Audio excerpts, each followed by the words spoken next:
Question number 4, the Honourable David Cunliffe. Mr Speaker, to the Minister of Finance, does he stand by his statement that, and I quote, "the New Zealand ship is more seaworthy than it was 3 years ago," close quote, despite an extra 56,000 unemployed, $37 billion more debt and lower GDP per capita? The Honourable Bill English. Mr Speaker, the member should cheer up a bit. Now, order. Order. I recently remonstrated with the questioner for prefacing a question with unnecessary language, and now the Minister has added to difficulties by prefacing his answer with unhelpful language. It would be more helpful to just answer the question. The Honourable Bill English. Yes. The Honourable David Cunliffe. Mr Speaker, to the Minister, does his 2011 budget forecast the net international investment deficit to increase in each of 2012-13, 2013-14 and 2014-15, and was this raised as a concern in the Standard & Poor's and Fitch downgrade reports issued last week? The Honourable Bill English. Mr Speaker, I think the budget does forecast some deterioration in both the current account deficit and the net international investment position. And that is, as I understand it, driven partly by the Canterbury earthquake, because there will be significant importing of materials to rebuild Christchurch, and partly by a view the Treasury have that New Zealand households will probably go back to their bad old habits of spending a lot more than they earn.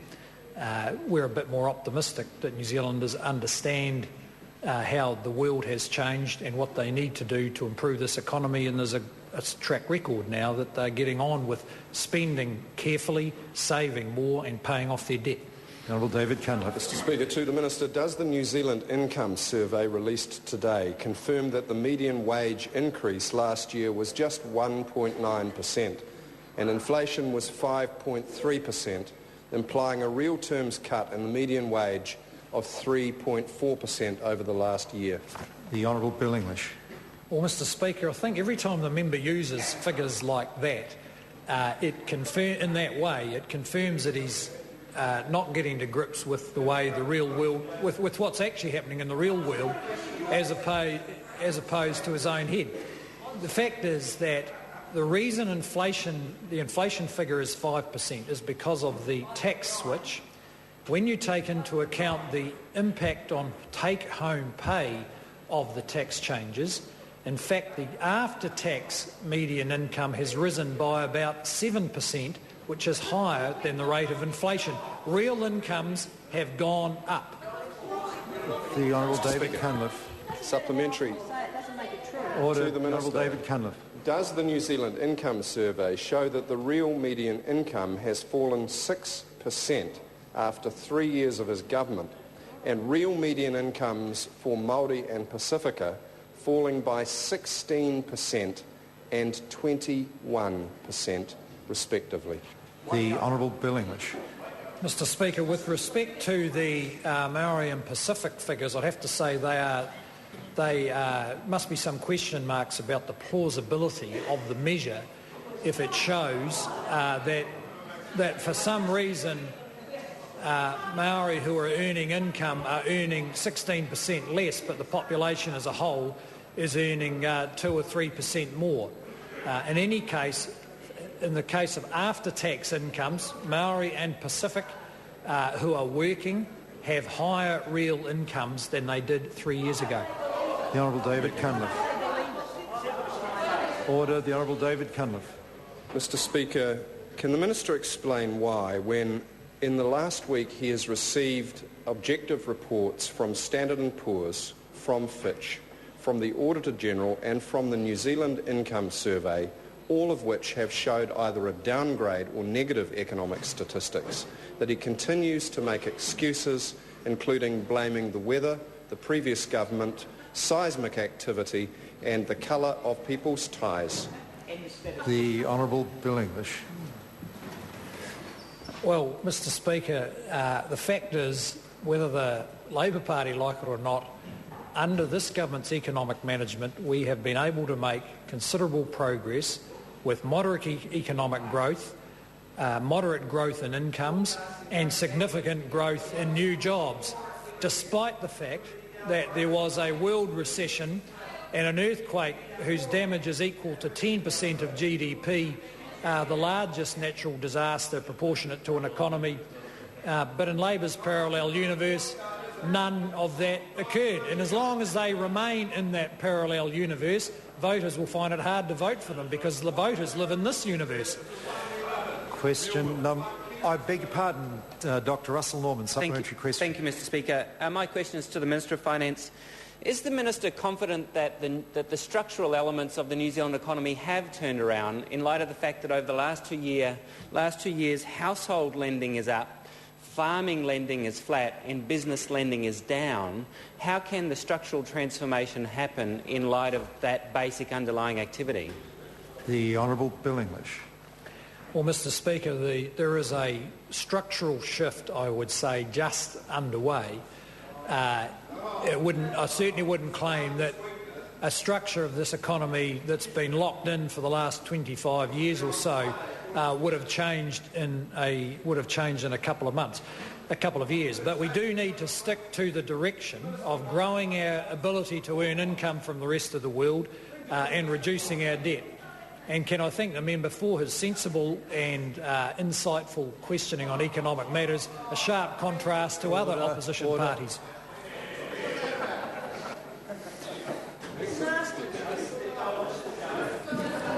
Just as well it's the last day of term, I think, or the Speaker might have to get tougher. Dr. Russell Norman, supplementary question. A supplementary.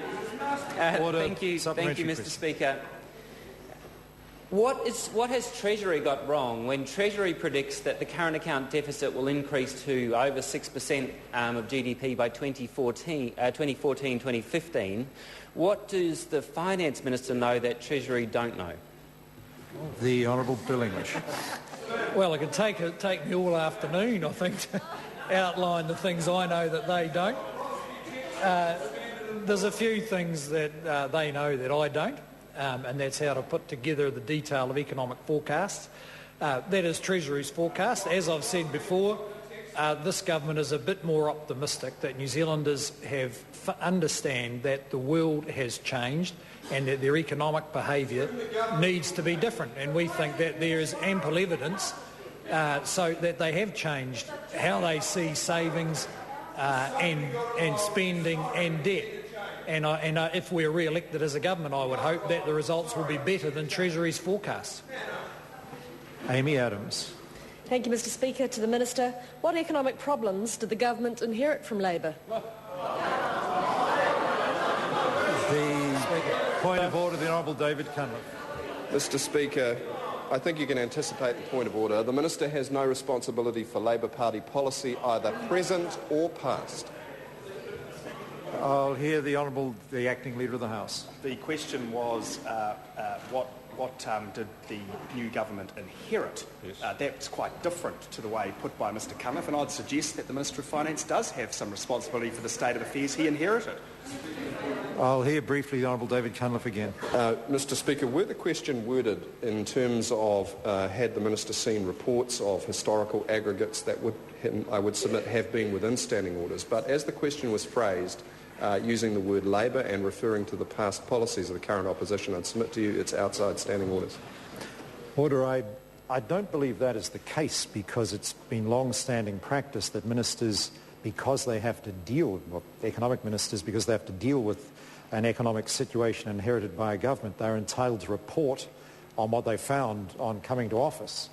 And it is in order for the minister to report on what the government inherited. But he must not ascribe to the Labor Party any policies now and criticise any policies now. He's entitled to report on what he understands to be the situation the government inherited. The Honourable Bill English. Well, Mr. Speaker, this is a government that by nature and aspiration looks forward, not backward. But it does help occasionally to note those things that we did inherit.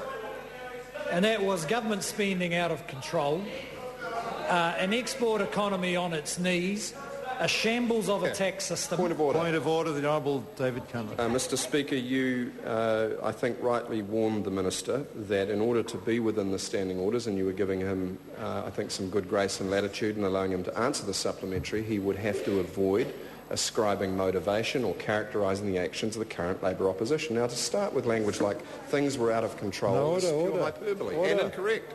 Order, forgive me, but the current Labour opposition was in government at the time the Minister is describing, and therefore he's not describing anything to do with the current Labour opposition. His language is perhaps a little, he needs to be a little careful. It would be helpful to be more careful with his language, but the Minister is entitled to describe the situation inherited within reason. And if it's not accurate, other members can question him about it. But the Minister, I've been listening carefully, the Minister has not made any, not alluded in any way at all to current Labour government policies at all, and he must not. The Honourable Bill English. Point of order, Chris Hipkins. Point of order, Mr Speaker. Mr Speaker, in your ruling on the substance of the supplementary question that was just asked, I wonder whether you would consider, in fact, Standing Order 371 1A and B, which basically make it very clear that a question cannot contain arguments, inferences, imputations, etc., etc. I would argue, sir, that the entire supplementary question that was asked did exactly that. I'm not sure how asking about the situation a government inherited is making an imputation. Forgive me if there was some language in there there may have been, and maybe I was in error if I did not pick up language that was condemnatory of the situation. But certainly a question that asks order. Now, the member must resume his seat while maybe I should get to my feet to make it clear the member should resume his seat. If I missed some language in the question, I apologise for that, but the substance of the question is in order.